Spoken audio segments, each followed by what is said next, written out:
inmobiliarios y para inquilinos fundamentalmente. Pero además en esta transformación que veíamos vemos reflejado a diario, y ayer lo conversábamos con la gente del CESIS nada más y nada menos, en cuanto a los locales, la cantidad de locales vacíos, la cantidad de preocupación que hay por dueños de locales que no pueden seguir afrontando los costos. Bueno, vamos a hablar con Virginia Manzotti, que es presidenta del Colegio de Corredores Inmobiliarios de Córdoba, para hablar un poco de cifras y para hablar de la situación en general en Córdoba. Virginia, buen día. ¿Cómo estás? Paula te saluda. Hola, buenos días. Bueno, ¿cómo plantearías la situación a nivel Córdoba hoy? ¿Es verdad? ¿Qué porcentaje de vaciamiento de locales, por ejemplo, hay en la provincia? Bueno, mira, nosotros tenemos contacto con la Cámara de Comercio de Córdoba. Ellos han hecho un cálculo a nivel nacional. Aparentemente hay más de 40.000 negocios que no renovarían los alquileres.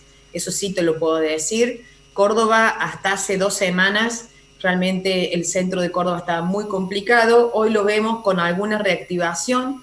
Eso es muy importante en el área comercial, de los locales comerciales, ya que se ha llegado a acuerdos entre locadores y locatarios, porque como vos sabés, la cantidad de contagios en Córdoba ha mermado muchísimo, o sea que en este momento hay una pequeña reactivación de la parte comercial, ¿sí? Así que desde ya lo que aspiramos es a que esto se reactive y que, bueno, que esta pandemia que nos afectó a todos deje de circular en Córdoba, en el ámbito de Córdoba, en el ámbito nacional. Virginia, ¿cuál es la situación en Córdoba? En Río Cuarto, por ejemplo, hay un grupo de personas que tienen una cantidad importante de locales y han llegado a acuerdos particulares con los inquilinos de retrasar pago de alquileres, de bajar porcentaje de ganancia, bueno, contemplando la situación general. En Córdoba, ¿se da esta situación, este fenómeno, grupo de cantidades de personas que tienen muchos locales y que han cambiado la forma de rentar sus locales? ¿Se han puesto a disposición de la situación o no? ¿O prefieren tener los locales vacíos antes de bajar, por ejemplo, el precio del alquiler? No, desde ya que no, o sea, lo que nosotros hicimos a partir lo del DNU del 320/2020, nosotros hicimos una encuesta con el colegio, inclusive donde en los 2 meses no llega al 5% de la aplicación del DNU. Eso quiere decir que ha habido muchísimo más acuerdos entre locadores y locatarios. Entonces tenés variables, por ejemplo, hay locadores que han optado por reducir el 50% de los alquileres. Hay otros que han optado por bajarle el 35%. Tiene que ver con los rubros también, porque hay rubros que han seguido trabajando. En cambio, por ejemplo, todo lo que es hotelería, bares y restaurantes, esa gente hace 70 y pico de días que no trabaja. Entonces se ha llegado a acuerdos, inclusive algunos, ¿sí?, que no les han cobrado el alquiler de abril, ¿sí? Y en mayo le han cobrado el 50% del valor. Yo creo que cada caso no podemos hablar de generalizaciones en esto.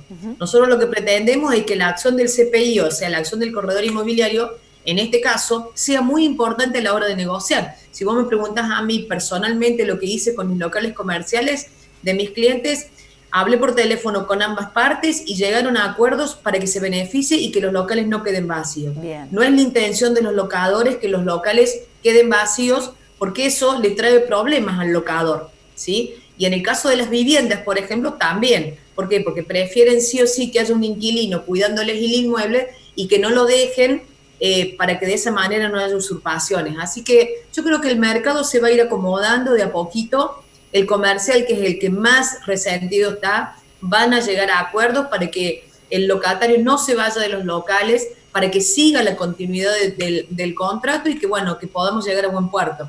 Bueno, esto ahora inmediatamente se resuelve así, ¿no? De común acuerdo entre las partes, como decías vos, Virginia. Pero hoy, en principio, se terminaría de votar la modificación de la ley de alquileres. ¿Qué opinión tenés al respecto? Y en cuanto a estos 6 puntos claves que tienen que ver con la prolongación del contrato, que tiene que ver con la modificación en los índices de aumento del alquiler y otras cuestiones, ¿qué opinión te merece esto? Bueno, mira, nosotros hemos sido muy claros desde siempre, tanto en el Colegio de Corredores Inmobiliarios como en COFESI, que es el Consejo Federal de Colegios Inmobiliarios. A menos de 3 meses de haberse dictado el DNU de alquileres, se interviene nuevamente el mercado de alquileres sin tiempo para analizar, en cierta manera, cuáles fueron las repercusiones del DNU. Este proyecto nosotros lo consideramos que es un proyecto de ley, que es una medida totalmente demagoga, ¿sí? En razón que traslada a los propietarios un problema que no es de ellos.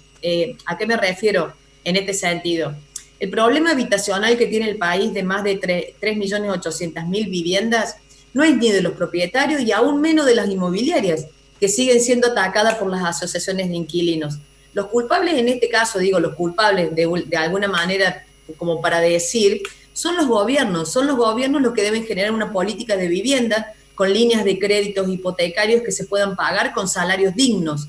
En este caso, el gobierno toma medidas con respecto a una ley, ¿sí? A muy poquito que se haya cambiado el código civil y comercial, entonces vuelve a cambiar algo que en realidad nosotros lo que manifestábamos que la problemática tiene que ver con la falta de créditos hipotecarios, no con el tema de los alquileres, porque a los inmobiliarios y a los gobiernos, sobre todo, ¿sí? Lo que les debería interesar es que los inquilinos dejen de ser inquilinos y se conviertan en propietarios. Para eso tienen que tener una línea de créditos accesibles, ¿sí? Con salarios que tengan que ver con que la gente pueda vivir y pagar su vivienda propia. Nosotros, el proyecto de ley tiene algunos puntos interesantes para los corredores inmobiliarios, como por ejemplo el domicilio especial. En este caso se va a tomar el domicilio electrónico, ahí se modifica el artículo 75 del código y se van a poder realizar comunicaciones por esta vía. Y por otro lado, nos respetaron los honorarios profesionales, así que en ese sentido estamos tranquilos. Ahora, el término de 3 años nos parece totalmente excesivo en vivienda, no así en comerciales, que ya lo habíamos anticipado antes de la modificación del código, que no era viable que el comerciante tuviera 24 meses, sino que tuviera 36. Bueno, lo pusieron en 24 y ahora lo vuelven a modificar a 36. Aunque, y lo que nos preocupa muchísimo en realidad es el índice propuesto en este equilibrio entre el índice de precios del consumidor, o sea, el IPC, y el RIPTE, que es la remuneración imponible promedio de los trabajadores estables, que lo va a dictaminar el Banco Central. Nos preocupa en relación, ¿por qué? Porque ya sabemos cómo se maneja la inflación en este país. Entonces, imagínate que en este momento estamos haciendo contratos que van en un reajuste semestral de entre el 14 y el 15% semestral. Algunas inmobiliarias también en viviendas en el 12,5%. Teniendo en cuenta los valores del RIPTE y del IPC, en este momento los inquilinos pagarían el 18% casi. Claro, aunque... Por ejemplo, muchas veces cuando se tocan este tipo de leyes, hay que analizar que más allá que tengan un sentido político, porque la Asociación de Inquilinos en realidad ha pasado eso, tienen una ideología política correcta y defienden a los inquilinos, y está muy bien que los defiendan, ¿sí? Pero ojo, porque cuando se tocan las leyes, ¿sí? No vaya a ser cosa que en este sentido los inquilinos se vean perjudicados. Lo vamos a ver con el tiempo. Nos parece muy bien lo de la negociación de 90 días antes del vencimiento del contrato. Claro. Esto forma parte de los acuerdos entre locadores y locatarios. Es mucho mejor para ambas partes. En eso estamos totalmente tranquilos y me parece que es para bien. En términos generales, yo lo que te quiero comentar es que estamos recibiendo consultas de los propietarios que ya están analizando si van a vender sus inmuebles o lo van a seguir ofreciendo en alquiler. Y hay que tener en cuenta esto. Si lo sacan del alquiler, va a haber mucha menos oferta y en ese caso, como todos saben, que cuando hay menos oferta, el valor de los alquileres va a aumentar. Así que bueno, con respecto a lo otro, las garantías es algo que ya lo veníamos trabajando. En Córdoba, por ejemplo, en Córdoba Capital se reciben recibos de sueldo, garantías propietarias. Ellos intervienen un poco con el tema de las garantías o los avales bancarios. Nosotros hicimos un cálculo, presentamos en los bancos cuál era el índice que van a tener los inquilinos para conseguir esos avales bancarios. Son carísimos. O sea, no van a poder acceder a los avales bancarios porque se le va a incrementar sus gastos con respecto al tema del alquiler. Y por otro lado, los depósitos en Córdoba no se cobran, o sea que eso es una cosa de cava, de capital, por lo menos en Córdoba cada vez se piden menos el depósito que dicen un mes, no es lo que se está cobrando acá. ¿No se está cobrando en Córdoba el depósito, Virginia? ¿Cómo? ¿No se está cobrando en Córdoba el depósito? No, no se está cobrando en Córdoba Capital el depósito. Ajá, muy pocas personas cobran el depósito. muy Bueno, pocas. eso es una No sé la novedad. provincia o Río Cuarto cómo se estará manejando. Sí, sí, por eso te pregunto, porque para nosotros al menos es una novedad eso no es un dato menor, ¿eh? Claro, y con respecto al tema de las despensas extraordinarias, bueno, cada lugar tiene Claro, su idiosincrasia. Yo lo que te digo, lo que está pasando en Córdoba, cada vez se cobran menos los depósitos. Y con respecto al tema de las despensas extraordinarias y las despensas ordinarias, el código es muy claro en ese sentido, sí, que por ahí hay algunas controversias con respecto a quién tiene que pagar y demás. Yo te lo digo como inmobiliaria esto. Las despensas ordinarias las tiene que pagar el inquilino y las despensas extraordinarias las tiene que pagar el locado. Ahora bien, hay una confusión por ahí con respecto a qué es una despensa claro. extraordinaria y qué no. Si hay una modificación, por ejemplo, del tema del gas de todo el edificio, lo tiene que pagar el locador.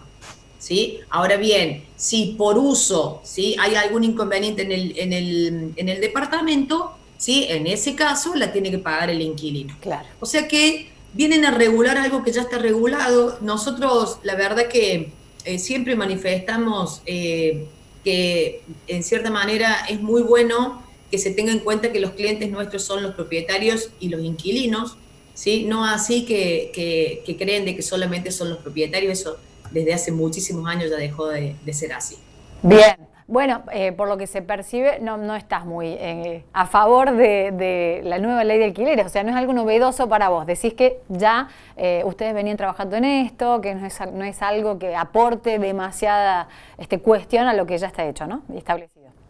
No, yo no es que no esté de acuerdo. Yo creo yo creo que siempre en este país se manejan en los extremos, ¿sí? Entonces, en este momento se va a aprobar una ley que en cierta manera consideramos que no es equitativa, pero bueno, vamos a ver con el paso del tiempo, como te decía recién, lo del tema del índice, por ejemplo, un tema que no es menor.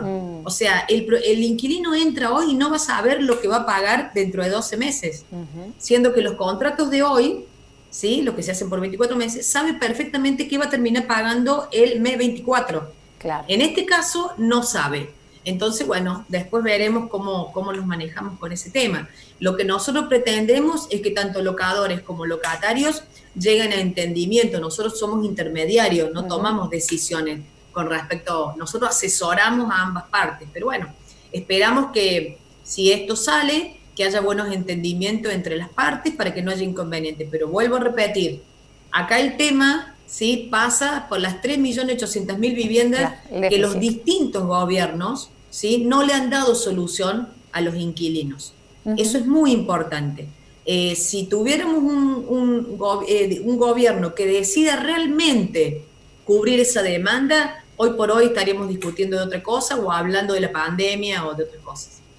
Bueno, Virginia, por eso, porque estás de los dos lados, conoces las dos realidades, es que te consultábamos. Así que muchísimas gracias por el contacto con Puntal AM. Dale, gracias, muchas gracias, hasta luego. Ahí estaba la presidenta del Colegio de Corredores Públicos Inmobiliarios de Córdoba dando algunos detalles de la cantidad de locales desocupados. En Córdoba se está reactivando la actividad, nos decía, en el centro, en el macrocentro de Córdoba, y tiene que ver con la flexibilización de algunas actividades, la ampliación de horario, fundamentalmente para el comercio, y con los puntos claves de la nueva ley de alquileres que se terminaría de votar hoy en el Senado, con 6 puntos claves